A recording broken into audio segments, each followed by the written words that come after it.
नमस्ते मेरे प्यारे विद्यार्थियों, एक बार पुनः केपी कॉलेज की ऑनलाइन क्लास में आप सभी विद्यार्थियों का स्वागत, अभिनंदन।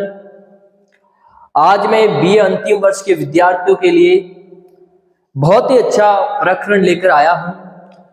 अलाउद्दीन खिलजी का चित्तौड़ पर आक्रमण। ये अलाउद्दीन खिलजी कौन था? ऐसा क्या कारण हुआ कि दिल्ली के सुल्तान अलाउद्दीन खिलजी को राजस्थान के चित्तौड़गढ़ दुर्ग में आना पड़ा?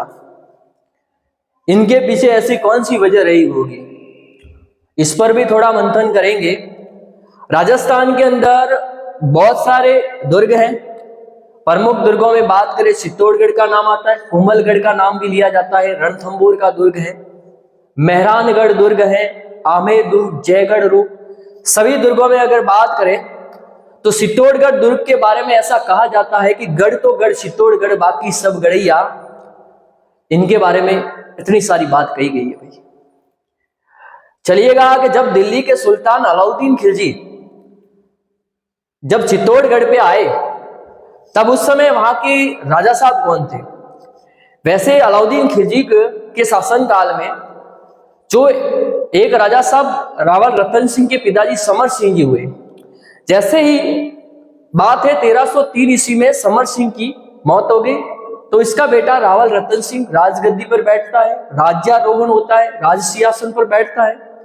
और उनका राज्यारोहण राज सिंहासन पर बैठ रावल रतन सिंह बैठता है समर सिंह की मृत्यु के बाद। जैसे ही रावल रतन सिंह राजगद्दी पर बैठता है तो चित्तौड़गढ़ में संकट के बादल मंडराने लगते हैं। अब कैसे मंडराने लगे कि रावल रतन सिंह 1 वर्ष हो चुका राजगद्दी पर बैठते ही, उसी समय दिल्ली के सुल्तान अलाउद्दीन खिलजी ने चित्तौड़ के रावल रतन सिंह के ऊपर आक्रमण कर दिया। कोई भी अपने जीवन के अंदर कोई घटना होती है तो उसके पीछे कारण जरूर जिम्मेदार होते हैं। अलाउद्दीन खिलजी ने चित्तौड़ दुर्ग के ऊपर आक्रमण किया तो उनके पीछे कारण था। यह आपको दृश्य दिखाई दे रहा है।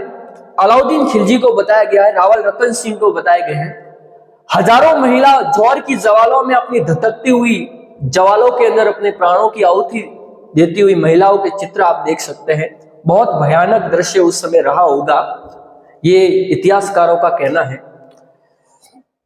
यहां पर जो आपको ये बहुत महल दिखाई दे रहे हैं, परकोठा दिखाई दे रहा है, आपने देखा, जब भी आप चित्तौड़गढ़ जाए तो एक बार जरूर इस किले को देखें। यहां पर वीर वीरांगनाओं की कुछ कहानियां, वीर वीरांगनाओं का इतिहास यहां से जुड़ा हुआ है। चलिएगा, हम आपको अगले बिंदु की ओर लेकर जा रहे हैं। यहां पर लिखा हुआ है अलाउद्दीन खिलजी का चित्तौड़ आक्रमण। ये रतन सिंह जी है, रतन सिंह का चित्र आपको दिखाई दे रहा है। रावल शाखा के अंतिम शासक हुआ करते थे। रावल शाखा के अंतिम शासक, कंपटीशन एग्जाम में कई बार यह सवाल आया है। रावल शाखा के अंतिम शासक कौन थे? रतन सिंह जी। ध्यान रखियो, कौन थे? रतन सिंह जी। जैसे ही रतन सिंह की मौत हो गई, मेवाड़ के अंदर नया वंश की स्थापना हुई, वो था सिसोदिया राजवंश। सिसोदिया राजवंश। दोनों ही एक ही कुल देवी को पूजते हैं, एक ही कुल देवी के प्रति उनकी श्रद्धा है। सिसोदिया राजवंश की कुल देवी का अगर नाम आपका प्रश्न आए तो आप सीधा लिखेंगे बाण माता। जैसे ही सिसोदिया राजवंश के राजा साहब के लिए कोई संकट उत्पन्न होता था, सीधे बाण माता के मंदिर में जाते, मां से अपनी आराधना करते थे। अगर उनके कुल देवता की बात करें तो उनके कुल देवता थे एकलिंगनाथ। मेवाड़ राजवंश के कुल देवता कौन है? तो एकलिंगनाथ। आपका ये कि एक लिंग को शीश नवा के लक्ष्य से अपनी लक्ष्य पथ पर निकल पड़ा है, ऐसा कोई गाना है तो इसमें ये ध्यान रखना है। जैसे एक बार आपने हल्दी घाटी का जो युद्ध हुआ था, इसके अंदर भी ऐसा कहा जाता है, ऐसे कवियों ने उसमें कहा है अपनी शब्दों के माध्यम से कि स्वयं भगवान शिव शंकर भोलेनाथ इस युद्ध के अंदर अपनी आंखों से देख रहे थे। तो ये रावल शाखा है, 2 भागों के अंदर डिवाइड थी। जैसे ही ये रतन सिंह जी हैं, इनके पापा जी का नाम था समर सिंह जी। समर सिंह की मृत्यु मौत है वो 1302 ईस्वी के अंदर समर सिंह की मृत्यु हो जाती है। जैसे ही समर सिंह की मृत्यु हो गई तो इसके बाद में उसका बेटा रावल रतन सिंह राजगद्दी पर बैठता है। रावल रतन सिंह जी मेवाड़ की राज सिंहासन पर चित्तौड़ की राजगद्दी पर बैठते हैं। एक वर्ष के बाद में दिल्ली के सुल्तान अलाउद्दीन खिलजी, कितने वर्ष के बाद में? एक वर्ष के बाद में, एक के शॉर्ट में नाम लिखे, एक के अलाउद्दीन खिलजी। क्या नाम है? अलाउद्दीन खिलजी। 1303 ईस्वी में रतन सिंह को अलाउद्दीन खिलजी के आक्रमण का सामना करना पड़ता है। अलाउद्दीन खिलजी का चित्तौड़ आक्रमण का प्रमुख कारण था वो महत्वाकांक्षी शासक था, साम्राज्य विस्तारवादी शासक था, संपूर्ण भारतवर्ष में अपना शासन स्थापित करना चाहता था, सिकंदर के भांति विश्व विजेता बनने का सपना देखता था। इसलिए उसने अपनी ये सारी इच्छा पूरी करने के लिए उसने राजपूताना के चित्तौड़गढ़ के ऊपर आक्रमण किया। दूसरा कारण था चित्तौड़ दुर्ग का बड़ा सामरिक महत्व हुआ करता था। अब सामरिक महत्व कैसे है? तो जब भी अलाउद्दीन खिलजी को मेवाड़ पर आक्रमण करने के लिए जाना था, मेवाड़ है, सिंध प्रदेश है, गुजरात है, तो उनको चित्तौड़ होकर गुजरना पड़ता था। तो वो चित्तौड़गढ़ राज्य को प्राप्त करना चाहता था, इस कारण उसने चित्तौड़ पे ऊपर आक्रमण। उनका व्यापारिक उपयोगिता थी चित्तौड़गढ़ की, सैनिक उपयोगिता थी, इसलिए एक कवि हुआ है जिनका नाम है, उसने एक ग्रंथ लिखा था, बहुत इतिहास में प्रसिद्ध है, जिनका नाम है मलिक मोहम्मद जायसी। 1540 में एक ग्रंथ लिखता है मलिक मोहम्मद जायसी, जिनका नाम है पद्मावत। और इसी पद्मावत में, पद्मावत से एक मूवी बनी थी, संजय लीला भंसाली उसके निर्देशक हुआ करते थे। 2018 की बात है, रानी पद्मावती के ऊपर इस पर विवादित मुद्दा चल रहा है, तो इसका भी विवाद हुआ। मलिक मोहम्मद जायसी क्या कहते हैं अपने ग्रंथ के अंदर, लिखिएगा मलिक मोहम्मद जायसी के ग्रंथ कौन सा है? मलिक मोहम्मद जायसी। यह भी प्रश्न कंप्यूटेशनल एग्जाम में कई बार पूछा है। उन्होंने एक ग्रंथ लिखा था जिसका नाम है पद्मावत।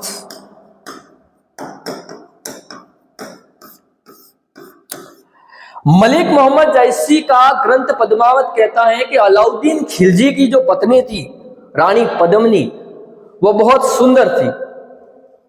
अति सुंदर होने के कारण दिल्ली का सुल्तान अलाउद्दीन खिलजी रानी पद्मनी को प्राप्त करना चाहता था, यह पद्मावत कहता है। सभी ने अलग अलग मतभेद दिए हैं। अलाउद्दीन खिलजी का एक ऐसा इतिहासकार था जिनका नाम है अमीर खुसरो, जो चित्तौड़ दुर्ग के जो युद्ध में उपस्थित था, उसने आंखों देखी घटना लिखी है। अमीर खुसरो चित्तौड़गढ़ के दुर्ग में उपस्थित था। यह भी प्रश्न इतिहास में कई बार पूछा गया है कि अलाउद्दीन खिलजी का ऐसा कौन सा इतिहासकार था जो चित्तौड़गढ़ विजय के समक्ष वहां पर इस युद्ध में मौजूद था? अमीर खुसरो।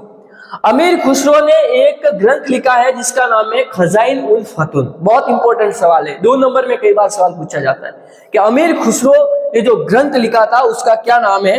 तो उस ग्रंथ का नाम है खजाइन फतून। इस बात का आप ध्यान रखें, या इसको बोलते हैं तारीख-ए-अलाई। तारीख-ए-अलाई, तो ये ध्यान रखना है, इस ग्रंथ का क्या नाम है? तारीख-ए-अलाई। तो इस पर थोड़ा मंथन करेंगे। खजाइन उल फतून किसकी रचना है? तो आप लिखेंगे अमीर खुसरो। ऐसा कौन सा इतिहासकार था जो चित्तौड़ के आक्रमण के समय उपस्थित था? वो था अमीर खुसरो। आंखों देखी घटना उसने लिखी है। और इस ग्रंथ का अगर नाम और भी नाम अगर लिया जाए उस ग्रंथ का, तो तारीख-ए-अलाई। क्या नाम था? तारीख-ए-अलाई। अलाउद्दीन खिलजी ने 1303 ईस्वी के अंदर स्वाभिमान के प्रतीक चित्तौड़ दुर्ग के ऊपर आक्रमण किया, जिसमें रावल रतन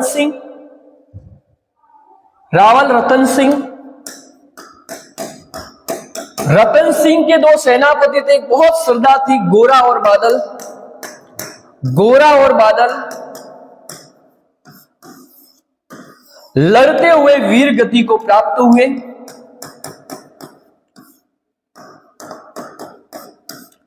रावल रतन सिंह और उनके दो सेनापति गोरा और बादल लड़ते हुए वीर गति को प्राप्त हुए। टाइम की बात है 1303 ईस्वी। और वहां की सैकड़ों महिलाओं ने, वहां की हजारों महिलाओं ने, लगभग इतिहास से हमें जानकारी मिलती है कि वहां 1600 महिलाओं ने रानी पद्मिनी के नेतृत्व में जौहर किया था। 1600 सतरानियों ने धधकती हुई आग में अपने प्राणों की आहुति देकर अपनी अहम लीला समाप्त करके इतिहास में अपना नाम अमर करने वाली थी रानी पद्मिनी। ये ध्यान रखिए आपने, रानी पद्मिनी। 1600 सतरानियों ने जौहर किया था। यह चित्तौड़ का पहला साका था। अब आप कहेंगे सर साका क्या है और जौहर क्या है? साका दो शब्दों से मिलकर बनता है भाई। एक का नाम है केसरिया और जौहर, और ये दोनों होते हैं उसको बोलते हैं साका। क्या बोलते हैं? साका। चित्तौड़गढ़ का पहला साका राणा रतन सिंह के समय रानी पद्मावती के नेतृत्व में हुआ था। केसरिया का मतलब क्या होता है? जब राजपूत योद्धाओं को लगे कि अब हम जीतने वाले नहीं हैं, अब शत्रु सेना से हम नहीं जीत सकते हैं, तो राजपूत योद्धा केसरिया बाना धारण करके युद्ध भूमि में कूद पड़ते हैं दुश्मनों का संहार करने के लिए। इसका मतलब होता है या तो दुश्मन को मारेंगे या मरेंगे। इसको बोलते हैं केसरिया बाना। केसरिया सापा धारण करते हैं और युद्ध भूमि में ऐसे टूट पड़ते हैं दुश्मन के ऊपर, या तो मरेंगे या फिर मारेंगे। इसको बोलते हैं केसरिया करना। और जौहर का मतलब होता है जब ये जितने भी पुरुष है जब युद्ध भूमि के अंदर जाते हैं तो ये महिला दुश्मनों से अपनी रक्षा करने के लिए, अपने शत्रुओं से रक्षा करने के लिए आग की ज्वालों में, अपने जौहर की ज्वालों में अपने प्राणों की धधकती हुई आग में जलकर राख हो जाती है। रानी पद्मावती ने 1600 स्त्रियों को कहा कि मैं तो अपने आग में जलकर अपने प्राणों की आहुति दे रही हूं, आप देने के लिए तैयार है? सभी महिला तैयार हो गई कि दुश्मन के हाथ आने से अच्छा है जौहर की ज्वालों में अपने प्राणों की आहुति दे दे। आग में, अग्नि में आहुति देके वो धधकती हुई आग में अपने प्राणों की आहुति दी रानी पद्मावती ने। इसी प्रकार अलाउद्दीन खिलजी चित्तौड़ दुर्ग के अंदर प्रवेश करता है। ऐसा माना जाता है कि अलाउद्दीन खिलजी ने 30,000 हिंदुओं को मौत के घाट उतार दिया। 30,000 हिंदुओं को कत्लेआम कर दिया, मौत के घाट उतार दिया, रक्त की नदियां बहने लगी। और चित्तौड़ दुर्ग के अंदर जितने भी मंदिर थे, चित्तौड़ दुर्ग के अंदर जितने मंदिर थे, महल थे, उसको ध्वस्त कर दिया, तोड़ दिया उन्होंने। किसने? अलाउद्दीन खिलजी ने। कई हजारों स्त्रियों पुरुषों की भी हत्या की गई। इसके बाद अलाउद्दीन खिलजी ने अपने पुत्र खिज्र खां, अलाउद्दीन खिलजी के पुत्र का क्या नाम था? खिज्र खां। अपने पुत्र खिज्र खां को चित्तौड़ का प्रशासक नियुक्त किया कि बेटा मैं तो दिल्ली जा रहा हूं, अब चित्तौड़ का जो कार्य है वो तुझे संभालना है। उसका क्या नाम था? खिज्र खां। इसी खिज्र खां के नाम से इस चित्तौड़गढ़ का अलाउद्दीन खिलजी नाम करता है परिवर्तन और रखता है खिजराबाद। क्या रखता है? अलाउद्दीन खिलजी ने चित्तौड़गढ़ के दुर्ग का नाम क्या रखा था? खिजराबाद। सिवाना दुर्ग का नाम तब्दील करके क्या रखा उन्होंने? खैराबाद। और जालोर दुर्ग का नाम बदलकर उन्होंने क्या रखा? जलालाबाद। ये ध्यान रखिए, बहुत इंपॉर्टेंट है। खिजराबाद रखा खिज्र खां के उपलक्ष्य में। एक दरगाह है धाई बाई की पीर की दरगाह, धाई बाई की पीर की दरगाह जो चित्तौड़गढ़ के अंदर है। वहां पर एक अभिलेख लिखा हुआ है। इस दरगाह पे लिखा हुआ है कि चित्तौड़गढ़ का नाम खिजराबाद था। अलाउद्दीन खिलजी के बेटे के नाम से उसने खिजराबाद नाम रखा था, धाई बाई की पीर की दरगाह। कई बार कंपटीशन एग्जाम में ये सवाल पूछा गया है, इस पर थोड़ा मंथन जरूर कीजिएगा। तो चित्तौड़गढ़ के दुर्ग के कौन सी दरगाह है जिस पर खिजराबाद नाम लिखा हुआ है, तो इस पर थोड़ा मंथन जरूर कीजिएगा। इसी प्रकार लगभग खिजर खान ने 1311 ईस्वी तक चित्तौड़गढ़ पर अपना शासन स्थापित किया। 1311 कई वर्षों तक शासन किया, 1311 तक डटा रहा भाई यहां पे। लेकिन एक व्यक्ति था उसे बार बार परेशान करता है, जिसका नाम है हमीरदेव सिसोदिया। हमीरदेव सिसोदिया बार बार उसको परेशान करता है। तो अलाउद्दीन खिलजी ने उनको कहा कि तुम दिल्ली लौट आओ। तो खिजर खां दिल्ली चला गया और चित्तौड़गढ़ का कार्य जालोर के शासक कानड़ देव के छोटे भाई मालदेव, जिसे इतिहास में मुशाला मालदेव के नाम से प्रसिद्ध है, उनको यहाँ का प्रशासक नियुक्त किया। और मालदेव की मृत्यु हो जाने के बाद हमीरदेव ने पुनः चित्तौड़ अपना हथिया लिया और एक नए राजवंश की नींव डाली, सिसोदिया राजवंश।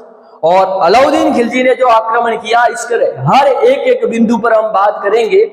इसके लिए आपको कल के लिए रुकना पड़ेगा और कल बहुत जबरदस्त तरीके से हम बात करेंगे। धन्यवाद।